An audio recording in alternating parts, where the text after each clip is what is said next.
Mariette, mon amie. Devine pourquoi je suis passée te voir aujourd'hui? Ah, Clémence, avec ton sourire là, je sens que tu as une grande nouvelle à m'annoncer. Tu as deviné. Je suis venue te montrer la voiture que le mari de ma fille m'a offerte. Toute neuve, hein? Depuis qu'ils se sont mariés, je ne fais que recevoir des cadeaux. Franchement, Dieu est bon. Je suis fière de ma fille, très fière. Ah Clémence, tu as de la chance. J'aimerais tellement que ma fille aussi tombe sur un homme pareil, respectueux, généreux. Ne t'inquiète pas, ma sœur. Le même Dieu qui a fait pour moi fera aussi pour toi. Il n'oublie personne, il agit toujours en son temps. Tu as raison ma copine. Bon, je ne vais pas trop traîner, je passais juste te montrer la bénédiction du Seigneur. Merci ma sœur. Que Dieu bénisse encore ta fille et son foyer. Merci. Et si tu veux, on pourra faire un tour dans ma voiture. Ok, ça marche. Allons-y. Franchement c'est une très belle voiture. Merci. Ah. Clémence, tu as vraiment de la chance. J'aimerais tellement que ma fille aussi tombe sur un homme pareil, respectueux, généreux comme ton gendre. Ne t'inquiète pas. Cela se fera avec le temps. D'accord, ok. Je suis très contente. Car maman n'est pas à la maison. Au moins, je serai tranquille pour un moment.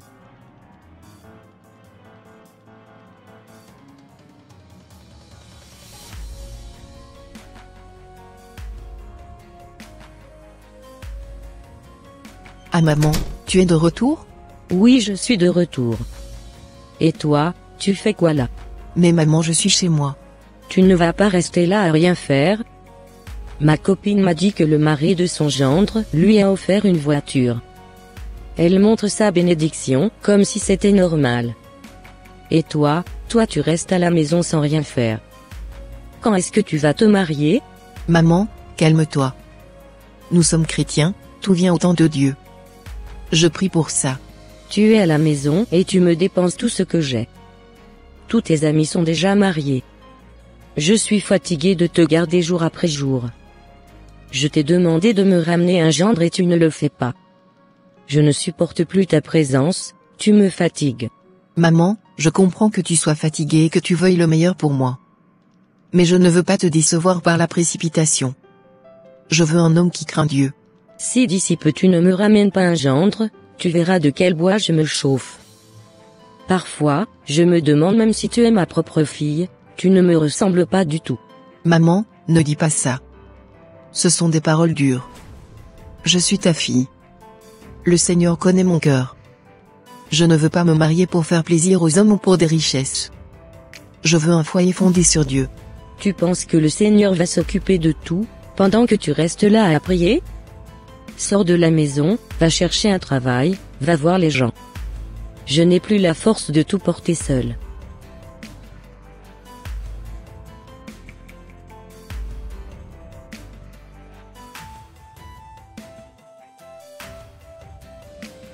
Ma mère n'est pas fière de moi. Franchement j'ai envie de quitter définitivement cette maison. Mais je n'ai nulle part où aller. Bon, j'irai me ressourcer chez ma copine.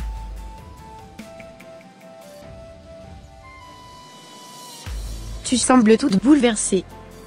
Qu'est-ce qui se passe? C'est maman, elle m'a encore parlé de mariage. Mais cette fois, elle était vraiment en colère. Elle m'a dit des choses dures, qu'elle ne me supporte plus à la maison, qu'elle se demande même si je suis sa fille. Ta propre mère a dit ça? Au Seigneur? Oui, elle dit qu'elle est fatiguée de moi, que je devrais déjà être mariée comme mes amis. J'ai essayé de lui dire que je préfère attendre le temps de Dieu, mais elle n'a pas voulu comprendre. Je suis vraiment désolée pour toi. Franchement, ta mère agit comme une païenne là. On ne dirait même pas qu'elle est chrétienne. Ne dis pas ça, Naomi, elle a juste peur pour moi. Elle veut que je sois heureuse, mais elle s'y prend mal. Oui, mais elle n'a pas le droit de te mettre la pression comme ça. Le mariage, ce n'est pas une course. Chacun a son temps, et Dieu sait quand et comment il bénit ses enfants. C'est ce que je me dis aussi. Je préfère attendre un homme selon le cœur de Dieu, que de courir vers quelqu'un qui me détruira plus tard. Exactement. Regarde autour de toi, combien se sont précipités pour faire plaisir à leurs parents, et maintenant, elles souffrent dans le silence. Toi au moins, tu veux marcher dans la vérité. Merci, Naomi. Tes paroles me consolent. Courage ma sœur. Continue à prier. Dieu va te surprendre au moment où tu t'y attendras le moins. Et peut-être même que ta mère changera de cœur avant ça. D'accord copine, sincèrement tu me réconfortes énormément. Pas de quoi, c'est avec grand plaisir.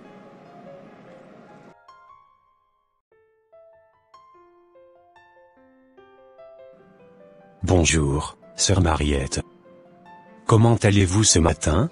Je vais bien merci. Excusez-moi, ma sœur, mais permettez-moi de vous dire quelque chose. Ce matin encore, on vous a entendu crier sur votre fille. Les voisins parlent, vous savez. Quoi? Les voisins? Et alors? C'est ma fille, non? Oui, bien sûr, mais vous savez, quand on est chrétien, notre comportement parle plus fort que nos paroles. Beaucoup se demandent si vraiment vous êtes encore dans la paix du Seigneur. Vous lui mettez trop de pression. Voisin, je vous respecte, mais ne vous mêlez pas de ce qui ne vous regarde pas. C'est ma fille, j'ai le droit de lui dire ce que je veux. Vous ne savez pas ce que je vis. Je comprends, ma sœur, je ne veux pas vous offenser. Je voulais juste vous rappeler que la colère ne bâtit rien.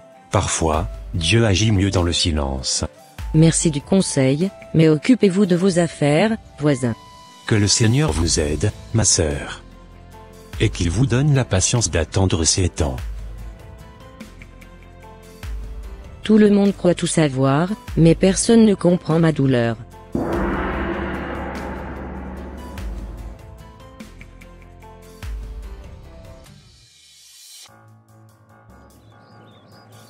Elle a quoi cette jeune femme? Depuis tout à l'heure elle n'arrêtait pas de pleurer. Salut. Salut. Ce n'est pas Alex par hasard? Oui. Oh c'est toi Sophie. Oui Alex mon camarade de classe. Oh. Le monde est petit. Je ne t'aurais jamais reconnu. Comme tu as changé. Et toi, toujours la même douceur dans la voix. Je suis vraiment content de te revoir. Tu fais quoi maintenant? Je travaille un peu, et je sers à l'église aussi. Et toi? Je suis revenu dans la ville depuis peu. Je travaille dans une société de bâtiments, mais surtout, je rends grâce à Dieu. C'est lui qui m'a restauré. Ah, gloire à Dieu. Dis, ça te dirait qu'on aille manger un morceau? Il y a un petit restaurant juste à côté du parc. On pourrait rattraper le temps perdu. Pourquoi pas, ça me fera du bien de discuter un peu. Parfait. Allons-y. Et cette fois, c'est moi qui invite.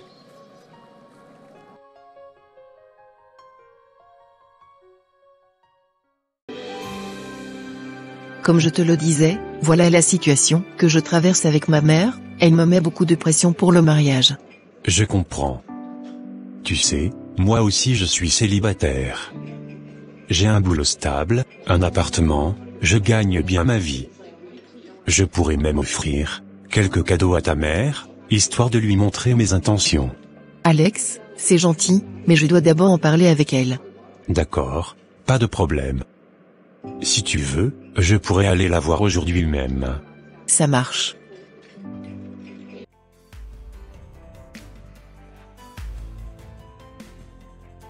Je suis vraiment contente que vous vous soyez retrouvés. Tu sais, Alex, je te donne mon autorisation, ma fille peut s'installer avec toi dès aujourd'hui. Elle prendra bien soin de toi. Merci beaucoup, maman.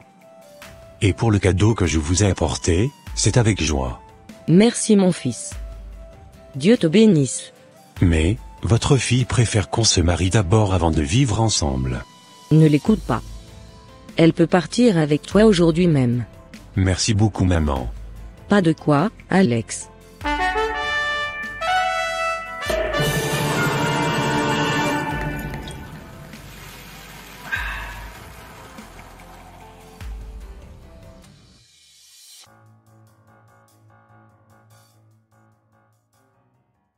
Franchement, Sophie, je suis fatigué.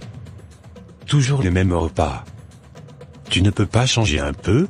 Je suis désolé, mais je n'ai pas assez d'argent pour te préparer ce que tu veux. En plus, il n'y a presque plus de courses à la maison. Tu sais bien que je dépends de toi financièrement. Toujours des excuses. Tu ne sers à rien, pauvre fille. Toujours des excuses. Tu ne sers à rien, pauvre fille. Pourquoi tu me parles comme ça? Tu veux encore que je te donne de l'argent, alors que ta mère n'arrête pas de réclamer des cadeaux? Vous croyez quoi? Que je suis une banque? Je n'ai jamais demandé grand-chose. Je t'ai juste aimé sincèrement. L'amour ne remplit pas l'assiette, Sophie. Tu me fatigues. Arrête. Depuis que j'ai emménagé chez toi, tu n'arrêtes pas de me dire des paroles blessantes, je ne te reconnais plus, Alex. J'ai le droit de te dire ce que je veux. Et tu ne peux rien me faire. Ce n'est plus de l'amour, c'est de la souffrance. Tu es à moi, et j'ai le droit de faire de toi ce que je veux. Tu n'es qu'une pauvre fille. Arrête. Aujourd'hui, je vais bien te corriger et personne ne va rien me faire. Car je suis fatigué de toi.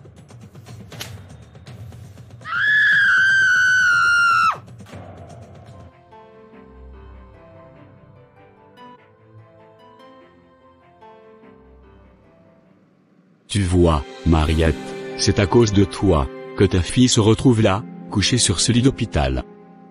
Tu voulais à tout prix, qu'elle soit en couple, juste pour recevoir des cadeaux, comme tes copines. Et maintenant, regarde, tu l'as livrée à un monstre, qui l'a frappée, jusqu'à la détruire. Je sais, frère Paul, tu as raison. J'étais aveuglé. Je voulais me vanter, montrer que ma fille aussi était installée. Aujourd'hui, je regrette amèrement mon comportement. C'est à cause de moi qu'elle souffre ainsi. Une mère doit protéger son enfant, pas la pousser à la ruine. Si je savais, mais c'est trop tard. Le mal est déjà fait. Prions seulement que le Seigneur la réveille et la guérisse. Franchement, jusqu'à présent, je n'arrive pas à comprendre. Comment une mère, qui est censée protéger son enfant, peut être aveuglée par des cadeaux au point de laisser une telle chose arriver? C'est incroyable, vraiment incroyable. Reviens vite, ma sœur. Dieu seul peut réparer tout ça.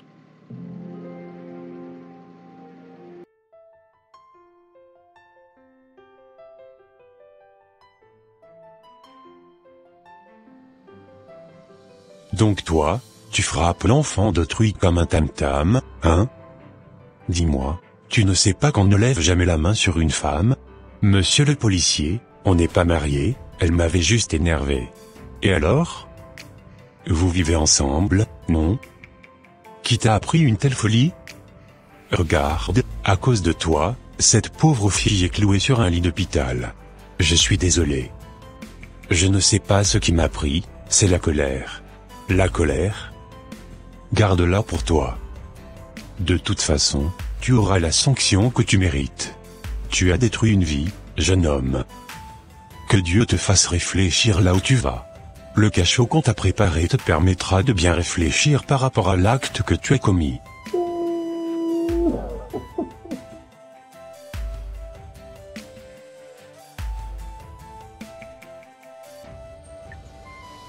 Franchement, je regrette. Si c'était à refaire, jamais je ne referais un truc pareil. Me voilà aujourd'hui, coincé ici, maintenant. Je ne sais même pas quand est-ce que je sortirai d'ici. Que le bon Dieu me pardonne, pour ce que j'ai fait, à ma femme.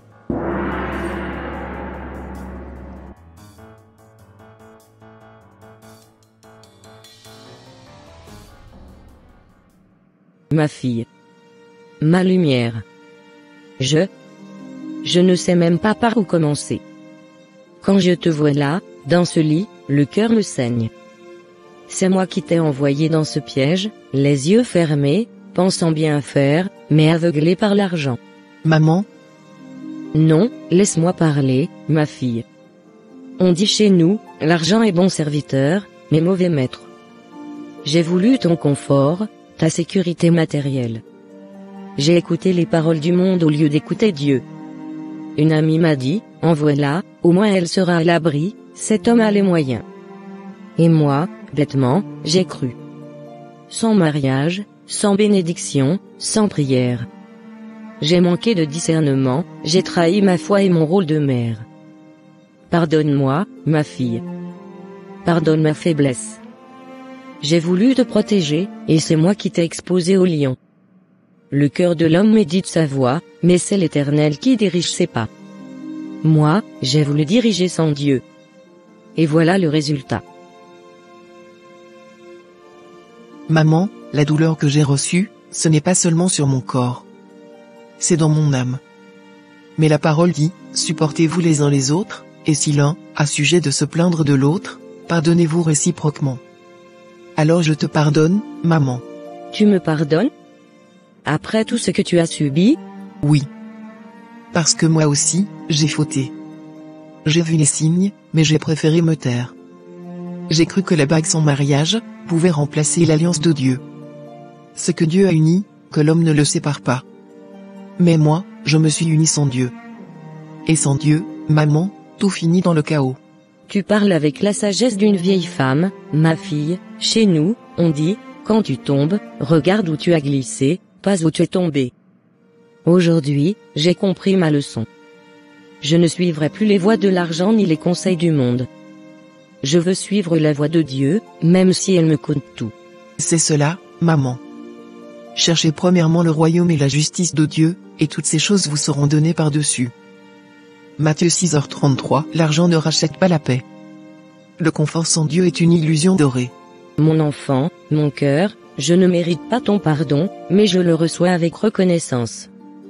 Je promets devant Dieu, plus jamais je ne laisserai le monde me dicter ma foi. Alors marchons ensemble, maman. Qu'on rebâtisse, pas sur l'or, mais sur la parole. Car si l'Éternel ne bâtit la maison, ceux qui la bâtissent travaillent en vain. Exactement ma fille. Je comprends mon erreur, et plus jamais je referai un truc pareil. D'accord maman.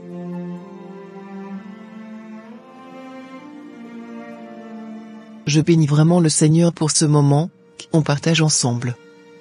Que toute la gloire lui soit rendue jusqu'au siècle des siècles. Amen. Amen. Franchement, merci encore une fois. Pas de quoi maman. Tu demeures ma mère quand même. Bien-aimés dans le Seigneur, beaucoup de parents aujourd'hui veulent à tout prix marier leurs enfants. Ils disent « Toutes les amies de ma fille sont déjà mariées, il faut qu'elle se marie aussi. » Sachez que, Dieu ne travaille pas selon la comparaison, il agit selon son plan parfait. Chaque enfant a son temps et sa saison. Ecclésiaste 3, verset 11, dit ceci. Il fait toutes choses bonnes en son temps. Quand nous poussons nos enfants dans la précipitation, nous les livrons parfois à des mains mauvaises. Un mariage sans la volonté de Dieu devient une prison, mais un mariage voulu par Dieu devient une bénédiction. Ce que Dieu a uni, que l'homme ne le sépare point. C'est ce qui est écrit dans Matthieu 19, verset 6. Ne soyez pas aveuglés par les cadeaux. Certains parents, comme Mariette dans notre histoire, se laissent séduire par les cadeaux, voitures, vêtements, argent, promesses. Mais les cadeaux ne remplacent pas la volonté de Dieu. Vous deviez savoir qu'il est écrit dans Proverbe 4, verset 23 ceci. Garde ton cœur plus que toute autre chose, car de lui viennent les sources de la vie. Ne vendez pas la paix de votre enfant contre des présents matériels. Les cadeaux finissent, mais les blessures restent. Dieu regarde les cœurs, pas les apparences. 1 Samuel 16 verset 7 dit. L'homme regarde à ce qui frappe les yeux, mais l'Éternel regarde au cœur. Chers parents, ne donnez pas vos filles à un homme sans mariage. Il est dangereux d'envoyer sa fille vivre avec un homme sans alliance. Le mariage est une alliance sacrée, une promesse devant Dieu, et non un simple arrangement entre familles. Hébreux 13 verset 4 dit. Que le mariage soit honoré de tous, et le lit conjugal exempt de souillure.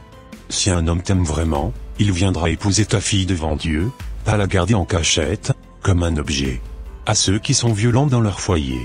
Frères, sœurs, Dieu nous a créés pour nous aimer, pas pour nous détruire. Celui qui frappe son partenaire n'aime pas comme Christ a aimé l'Église. Ephésiens 5 verset 25 dit, Marie, aimez vos femmes, comme Christ a aimé l'Église. Et vous, femmes, respectez vos maris, ne répondez pas à la colère par la colère. Femmes, soyez soumises à vos maris, comme au Seigneur.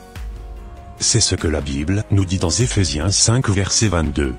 Dieu n'est pas dans la violence, car Dieu est amour. Celui qui n'aime pas, n'a pas connu Dieu, car Dieu est amour. La violence ne résout rien, elle détruit le foyer. Mais l'amour, la patience, et la prière, restaurent tout. 1 Corinthiens 13 verset 4 dit. L'amour est patient, il est plein de bonté. Cherchons la volonté de Dieu.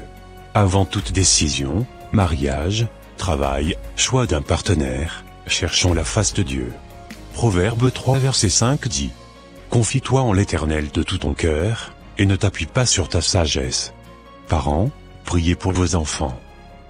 Enfants, obéissez à vos parents, mais obéissez d'abord à Dieu. Et que chaque foyer devienne un lieu d'amour, de paix et de respect mutuel. Seigneur Jésus, donne-nous la sagesse de ne jamais précipiter les choses. Ouvre les yeux des parents pour qu'ils cherchent ta volonté, et guéris les foyers détruits par la colère et la violence.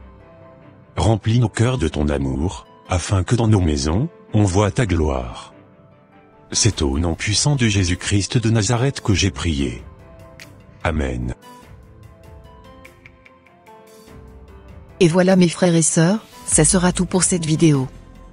Si cette vidéo vous a plu, n'hésitez pas de mettre un j'aime, de la commenter, et de la partager à votre entourage, afin qu'une seule âme soit sauvée et restaurée.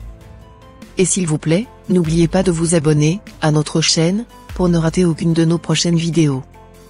Que Dieu vous bénisse, et vous protège. Votre sœur Pélagie. Et votre frère André.